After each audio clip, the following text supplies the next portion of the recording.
O TH Entrevista dessa semana vai falar sobre política. E nós convidamos o jornalista Cadu Amaral, que já trabalhou conosco aqui no Caderno de Política da Tribuna Independente. E hoje dá sua opinião na internet, não é, Cadu? Bem-vindo. Obrigado, Thay. Obrigado a todo mundo aqui da tribuna. Eu resolvi cursar jornalismo porque eu já fazia conteúdo opinativo antes, né? E aí me afastei da reportagem e resolvi voltar com... Você já tinha um blog há muitos anos, né? Desde a época da faculdade. Isso. E agora você está com um canal no YouTube. Como é que tem sido essa experiência? Foi o blog, né, escrevendo texto que me deu vontade de cursar jornalismo, etc. E aí eu resolvi ir para o YouTube, né? Para uma área, sair um pouco da zona de conforto, que é a zona do vídeo, né? Tem sido uma experiência interessante, assim. Eu acho que eu tenho conseguido fazer um conteúdo num formato, numa linguagem que a gente não vê muito nas pessoas da minha geração que fazem esse tipo de conteúdo. Mais os jornalistas mais velhos, que tentam ser mais analíticos e tal. Os mais novos tentam mais ir para a pegada do engajamento pelo engajamento, né? Mas, eu não gosto dessa palavra, mas mais pela lacração e tal. Então eu tenho conseguido, acho, né? Que tenho conseguido surfar esse nicho aí aqui. E por causa dos seus comentários, né, tem incomodado muita gente. Inclusive o prefeito JHC decidiu lhe processar. Por quê, Cadu? Alguns se incomodam, né, com alguns comentários que a gente faz, né? Ele se incomodou quando eu fiz uma crítica aos recursos que ele destinou à escola da Beija-Flor. 8 milhões de reais para a Beija-Flor. E olha que eu nem afirmei haver desvio de recursos, ou nada que valha. Apenas disse o óbvio, que era a escola Beija-Flor desfilar no ano eleitoral. A Beija-Flor é a que geralmente vence os carnavais do Rio de Janeiro. Como isso afetaria o consciente coletivo do maceiense, né? Maceió venceu o carnaval do Rio de Janeiro no ano eleitoral. Foi muito essa crítica que eu fiz, assim. Além do que, tem o setor cultural local da cidade de Maceió, tem muitas reclamações sobre a gestão de cultura dele, né? Mais notadamente os forrozeiros. Foi essa crítica que eu fiz e ele não gosta muito de ser criticado, né? Me processou a outros colegas também que o criticaram, inclusive por conta desse recurso à Beija-Flor, mas é um bom sinal, né? Porque jornalista que não incomoda ninguém provavelmente não está fazendo seu trabalho. Verdade. Você também cita muito o presidente Lula, né, Cadu? E ele está com aprovação estável, porém no patamar abaixo do esperado. Tanto que ele anunciou que ia mexer na SECOM do governo. Isso. Você acha que tem algum problema na comunicação do governo federal, na sua análise? As avaliações de aprovação e reprovação do governo do presidente Lula têm se mostrado muito estáveis, muito rígidas, né? Basicamente no mesmo patamar em todas as pesquisas. Eventualmente você tem uma desaprovação maior que a aprovação, mas tudo dentro da margem de erro. O que mostra essa solidificação do eleitorado diante do governo do presidente Lula em números parecidos com o das eleições de 2022. A aprovação pessoal dele, ele é mais aprovado que reprovado. A do governo é que está ali num grau meio a meio, né? E isso tem uma estabilidade que demora muito tempo. E aí muita gente atribui a esse fato à comunicação do governo. É quase como se a comunicação do governo tivesse virado a geni da vez. É evidente que tudo sempre pode melhorar, sempre há ajustes a se fazer, né? E aí o presidente Lula anunciou num seminário do PT em Brasília que vai trocar a sua comunicação, né? Vai haver uma troca na Secretaria de Comunicação da Presidência da República. Vai sair o Paulo Pimenta, que volta à Câmara dos Deputados, e vai entrar o publicitário Sidônio Palmeira, que fez a campanha dele, enfim. Eu acho que há ajustes a se fazer, mas eu não vejo que o problema para melhorar a avaliação do governo é necessariamente a comunicação. É muito mais o perfil do eleitor brasileiro hoje, que está muito mais decidido na sua opção política eleitoral. A gente tem uma parcela da população que sempre vota mais à esquerda e esses tendem a aprovar o governo Lula. Nós temos mais ou menos no mesmo tamanho, uma parcela que vota à direita e essa parcela tende a reprovar o governo do presidente Lula, e o meio, ele é mais volátil, né? Ele vai mais de acordo com a conjuntura e tal, e esse meio também está dividido. A gente esquece que a eleição presidencial foi 52 a 48, ou 51, 1 milhão de 49. votos, né, de Foi, diferença. exatamente, foi muito, muito apertado. E a gente tem essa calcificação, que é um termo usado pelo Felipe Nunes, que é o CEO da Quest, num livro que ele lançou recentemente, essa calcificação do eleitorado. Então, as pessoas não mudam mais a sua decisão eleitoral, né? o seu campo de voto. Então, isso se reflete na avaliação do governo. Né? Mesmo assim, os índices de aprovação do presidente Lula, de acordo com o histórico das eleições brasileiras para presidente da República, está dentro do patamar de reeleição ou eleição de sucessor ainda. Né? Então, assim, muita gente fica preocupada com esses índices e tal, mas não vejo que há essa agonia toda, porque o problema, Tânia, é o patamar da saída dele em 2010, em que ele tinha 87% de aprovação. Não vai ter isso nunca mais, nem com ele, nem com ninguém. Quer dizer, nunca mais é uma força de expressão, né? Mas vai demorar muito tempo para ter... Até por conta dessa divisão que está, né, o eleitorado. Exatamente, a gente vê que está muito... As pessoas estão muito decididas. Se, do ponto de vista da agressão, a gente teve uma diminuição da agressão, assim, no meio da rua, né, entre eleitores de um lado e do outro, mas a decisão do voto está muito firme, né? Assim, as pessoas que votam com a esquerda votam no Lula, e, independente do que quer que seja, e do outro lado, Bolsonaro ou quem quer que seja, o cara vai votar ali e acabou. Né? Você tem uma faixa a ser conquistada aí. Você acha que tem relação com as redes sociais? Porque nas suas análises você percebe uma dificuldade, né, da esquerda dialogar nas mídias digitais. E a gente percebeu, pelo menos, me corrija se eu estiver errada, que na eleição do Bolsonaro a rede social foi muito importante, né, para a eleição dele, a atuação dele dentro das redes, até porque ele não tinha tanto espaço nas outras mídias, né? As redes sociais cada vez mais estão ganhando importância no debate público, né? No geral, não só na área da política, mas em diversas áreas, né? Mas a esquerda tem um problema de se comunicar nas redes sociais, isso é verdade, mas o problema é o comparativo com a extrema-direita nas redes sociais. A gente, população brasileira, etc., só parou para olhar as redes sociais da extrema-direita a partir das eleições de 2018, quando foi aquele boom, aquela coisa do Bolsonaro, né? Em 2018 foi aquela eleição atípica, aquilo tudo. Mas a bolha, as redes da extrema-direita, elas não começaram a ser construídas ali, elas começaram a ser construídas antes. Por exemplo, antes mesmo de eu decidir entrar para o jornalismo no sentido formal, me formar, etc., eu já tinha um blog e eu já via esses nichos de extrema-direita, né, das viúvas da ditadura. Só que era muito pequeno, ninguém dava valor àquilo, ninguém dava atenção. Né? O foco era o combate contra o neoliberalismo do PSDB, aquela coisa toda ali, a polarização que até então não incomodava ninguém, era PT e PSDB e tal. E aquilo foi crescendo, quando o civil já estava esse monstrengo. É evidente que teve ajuda, aporte de recursos, articulação, inclusive internacional, uma série de circunstâncias. Mas não dá para a gente comparar. A Quest sempre faz, quando faz suas pesquisas, ela tem uma parte que ela faz o hábito de mídia do eleitorado. E o eleitorado mais à esquerda prefere consumir informação política pela televisão. O eleitorado da extrema-direita pelas redes sociais. Então é evidente que, por exemplo, os conteúdos da extrema-direita nas redes sociais vão ter mais engajamento do que os conteúdos à esquerda. Assim, o nosso eleitorado prefere a televisão. Né? Além disso, você tem os algoritmos das redes sociais também, que impulsionam discursos agressivos, de ódio, esse tipo de coisa. Né? Qual é que vai dar mais impulsionamento? Se eu falo gritando, berrando alguma coisa, falo alto, gesticulo, etc., ou se eu falo mais calmo, mais tranquilo, qual é o que vai engajar mais? Só isso por si só, a plataforma já impulsiona, né? E esse é um pouco o formato que os caras têm também.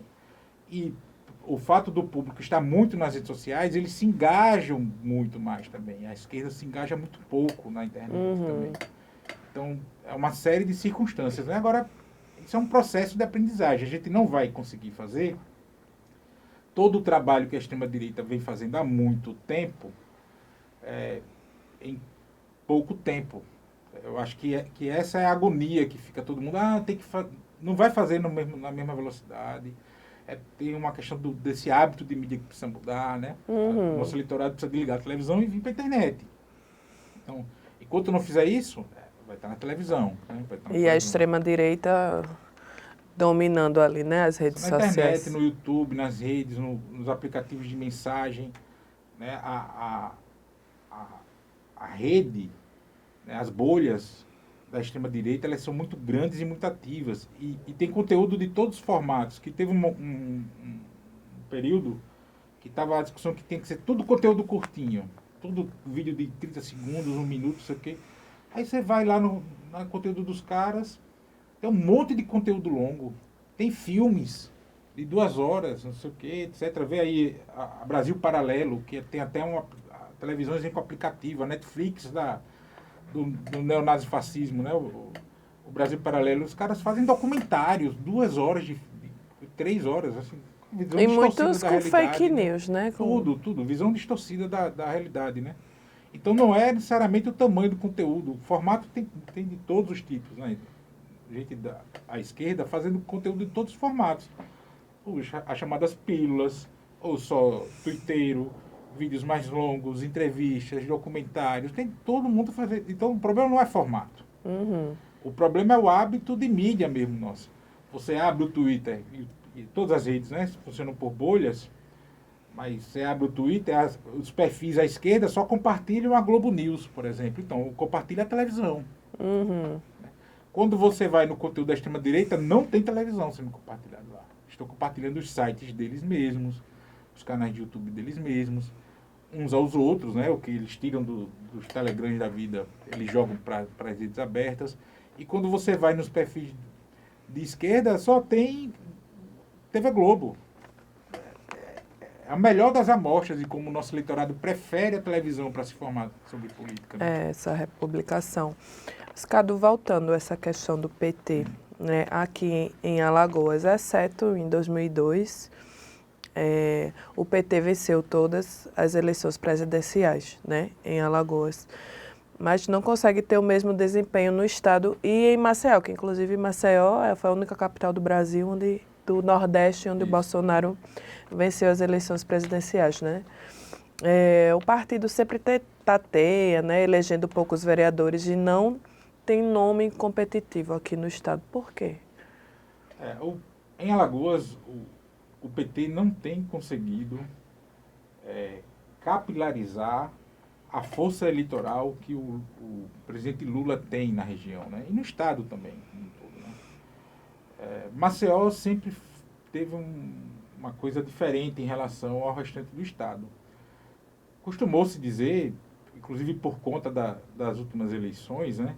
18 e 22, que Maceió é a capital bolsonarista do Nordeste. Uhum.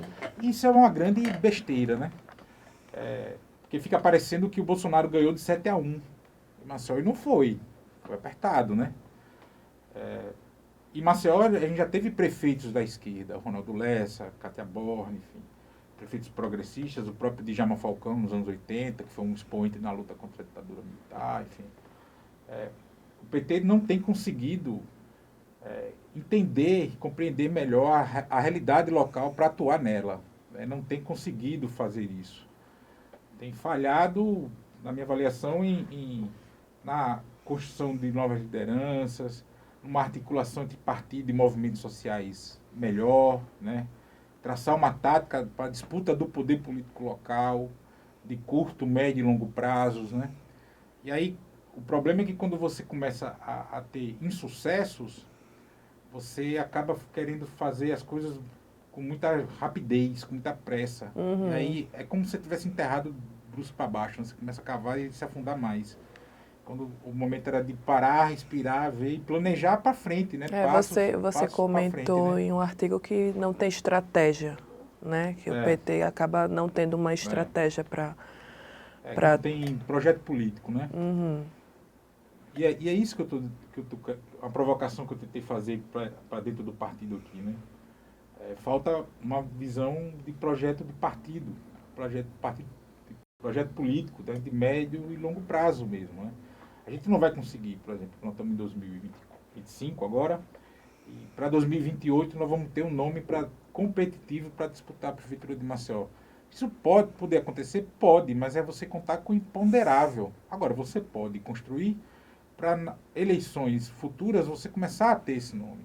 E essa construção não se dá também querendo ter candidatos majoritários somente por ser do PT. Porque você acaba desgastando nomes, desgastando a marca do partido. Né? Você tem que ir trabalhando isso, ganhando essa capilaridade, entendendo melhor como dialogar com a realidade local. Sempre se costumou dizer que o eleitorado progressista em Maceió era muito pequeno, né? Se falava 30 mil, etc. Aí, durante as eleições municipais, o Instituto Quest fez 2 pesquisas de intenção de voto em Maceió e uma das perguntas era o perfil do eleitorado. De uma pesquisa para outra, a pergunta mudou, evidentemente a resposta muda também um pouco. Né? Mas a gente pode tirar ali da média das duas, que há em Maceió cerca de 140 mil eleitores que se identificam como progressistas, de esquerda progressistas. Então, há eleitorado para o PT, um partido como o PT disputar.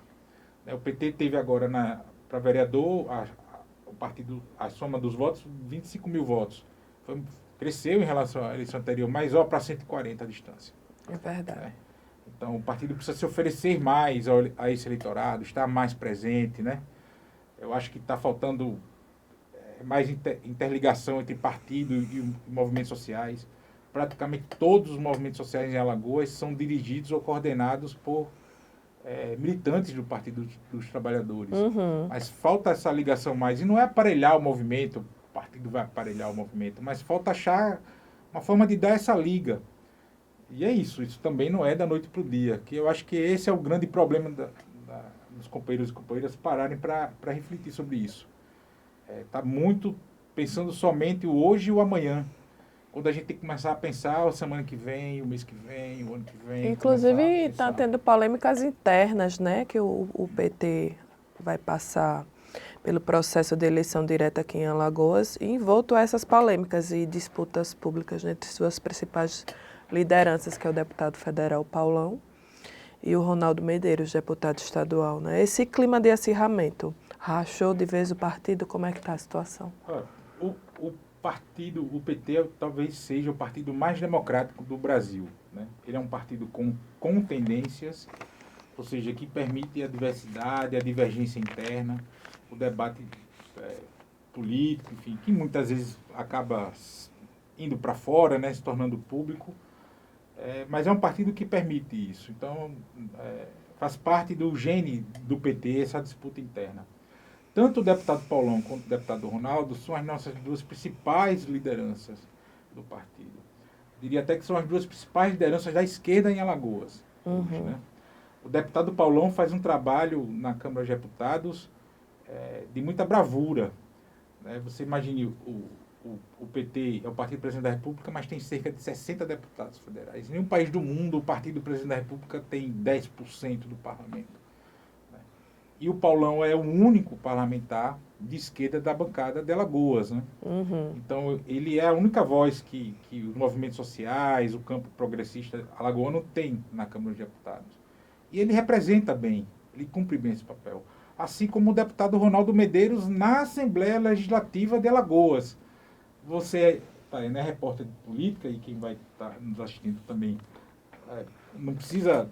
Você quer, inclusive, ser cientista político para perceber o histórico político de Alagoas e a configuração do poder em Alagoas, e você ter o desempenho que o Ronaldo tem tido na Assembleia Legislativa é algo assim extremamente louvável. Né? O Ronaldo colocou o MST dentro da Assembleia Legislativa. O Ronaldo colocou a população em situação de rua dentro da Assembleia Legislativa. E não só em relação a audiências públicas, mas também a aprovação de projetos de lei, de requerimentos que beneficiam esses segmentos, além de fazer ponte com o serviço público, com sindicatos, etc. Né? Através da atuação do deputado Ronaldo, por exemplo, o Estado doou terras para a reforma agrária, sabe-se lá quantos anos que isso não acontecia.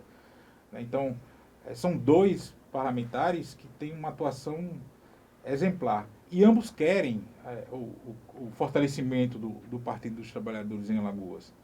Há uma divergência de que caminho seguir, do como fazer, né?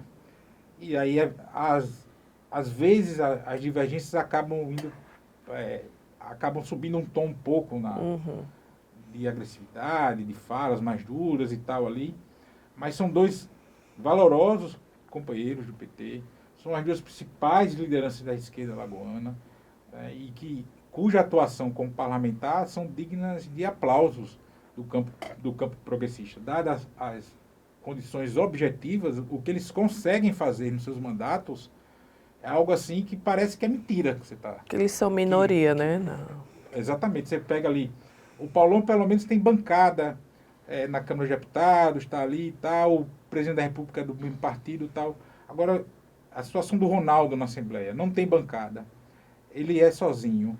O governador, por mais aliado que seja o governador Paulo Dantas, não é do mesmo partido. Ou seja, tem que fazer muita política, muita conversa, cede um bocado para avançar em outras questões, outros tantos, né? Mas se a gente vê aí o resultado do mandato do Ronaldo na Assembleia Legislativa, parece que que o PT tem 5, 6 deputados na Assembleia, quando só tem ele. Né? Literalmente só tem ele ali. O Cadu, e recentemente a vereadora Teca Nelma, ela ingressou no PT através de uma intervenção nacional, não foi? Porque teve algum questionamento aqui local e acabou que ela foi a mais votada, né, do partido agora nas eleições municipais.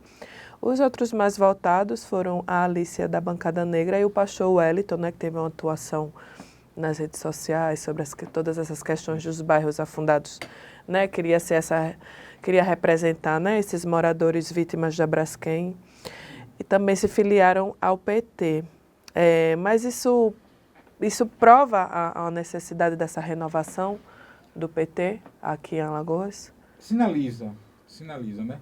A companheira Teca tem um mandato como vereadora, assim, também exemplar, né? Essa grande votação que ela teve é resultado disso. Né? O eleitor, principalmente ali quando vai chegando na reta final, que é quando começa a se decidir por qual vereador votar, esse eleitor do campo progressista olhou assim: eu vou votar na Teca, que está aqui, está fazendo um bom combate à extrema-direita, defende grandes pautas, etc.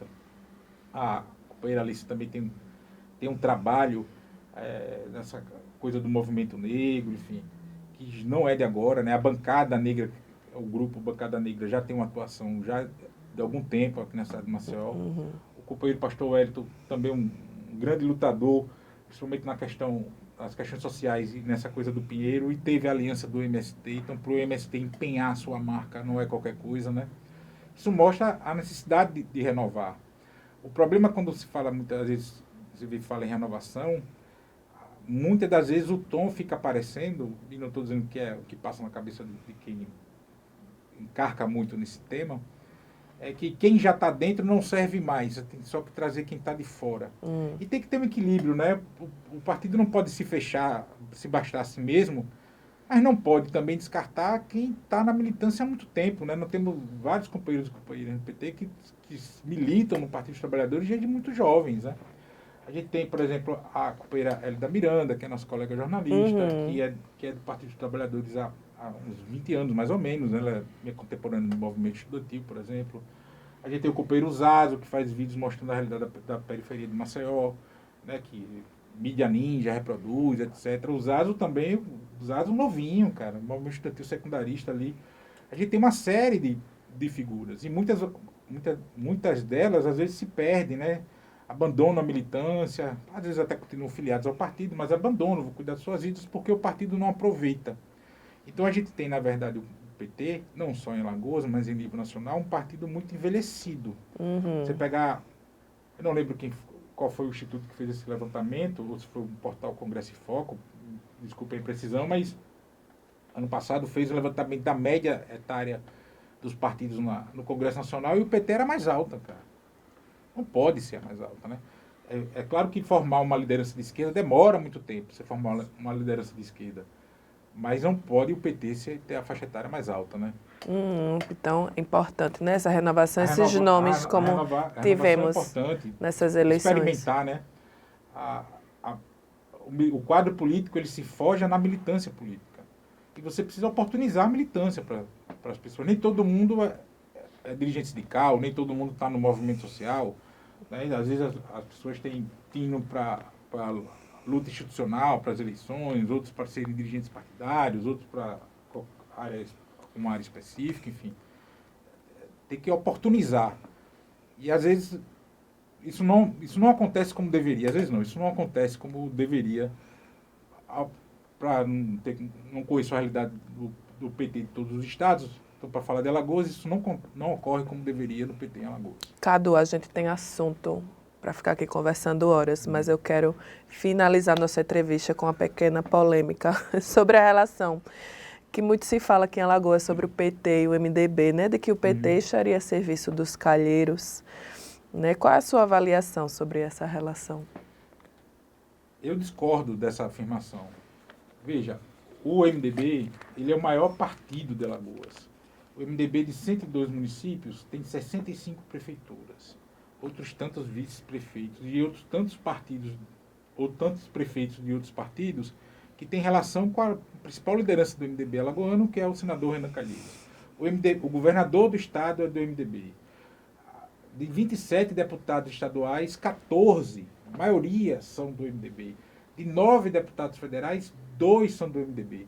De 3 senadores, 2 são do MDB. Então o MDB é muito grande, é muito forte em Alagoas e o MDB é aliado do PT em nível nacional.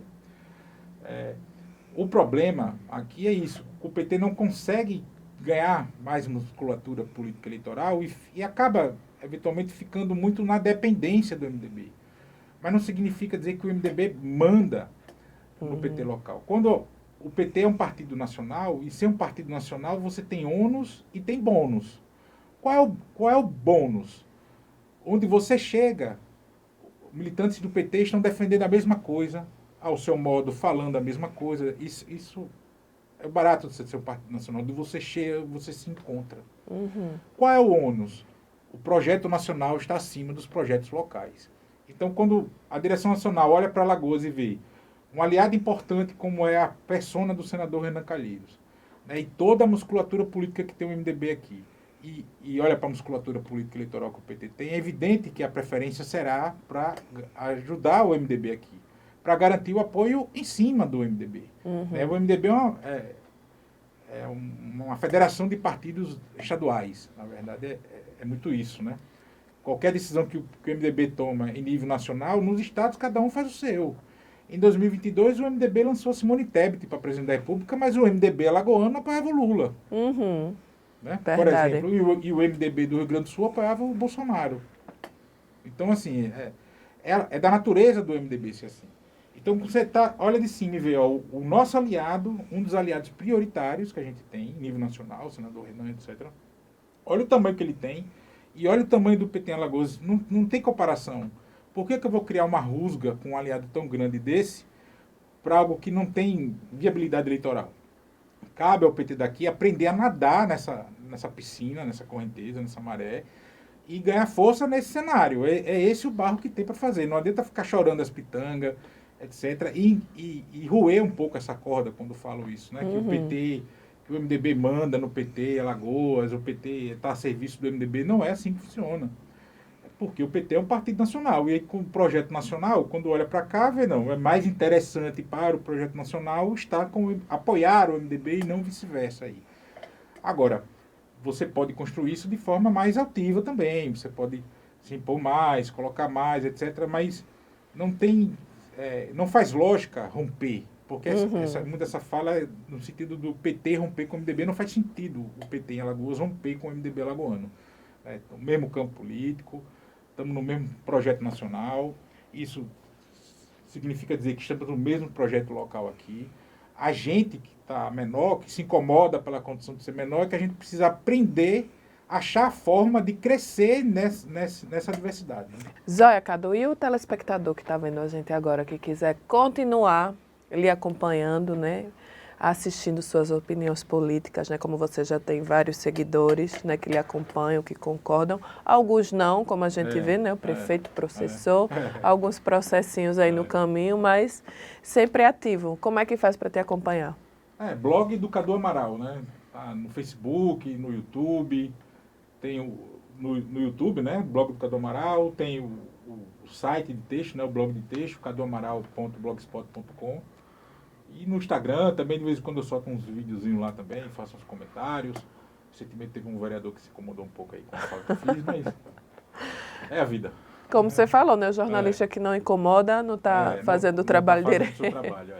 Obrigada, Cadu, por ter vindo. Adorei o papo. Acompanhe o Cadu Amaral nas redes sociais para saber mais sobre suas opiniões políticas. E esse foi o TH Entrevista dessa semana.